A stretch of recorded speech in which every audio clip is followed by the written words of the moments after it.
అందరికీ praise lord. March 23 ఈరోజు దేవుని వాగ్దానము. నా శాంతినే మీకు అనుగ్రహించుచున్నాను. యోహాను సువార్త 14వ అధ్యాయము 27వ వచనము. నేడు ఎన్నో కుటుంబాలలో శాంతి సమాధానాలు లేనందున కుటుంబాలు కూలిపోతున్నాయి.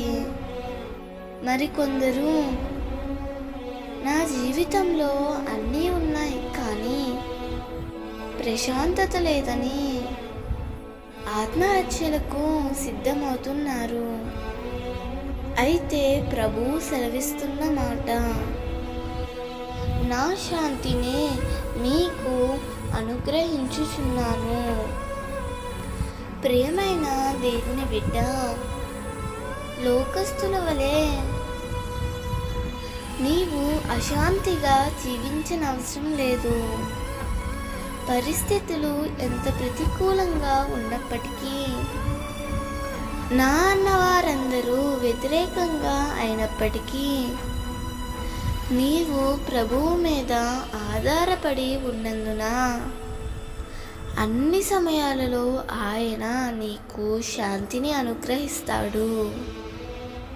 దావీదు ఇలా అంటాడు, 10,000 మంది దండెత్తి నా మీదకి వచ్చి మోహరించినను నేను భయపడను.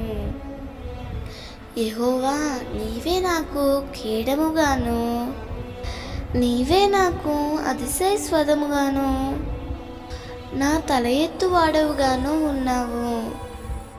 పరిస్థితులు ఎంత ప్రతికూలంగా ఉన్నా దేవుని ప్రజలు ఎల్లప్పుడూ ధైర్యముగాను ప్రశాంతంగాను జీవిస్తారు. తెల్లవారంగానే చంపబడుటకు పేతురు చెరసాలలో వేయబడ్డాడు. అలాంటి సమయంలో కూడా పేతురు ఎంతో ప్రశాంతంగా నిద్రపోతున్నాడు. ప్రియమిత్రమా, వారి వలె నీవు కూడా దేవుని మీద ఆధారపడితే ఆయన శాంతిని తప్పకుండా అనుభవిస్తావు. అట్టి కృప ప్రభువు నీకు అనుగ్రహించునుగాక. ప్రతి సమయంలో ప్రభువు శాంతి నీకు దయచేయునుగాక. ఆమేన్.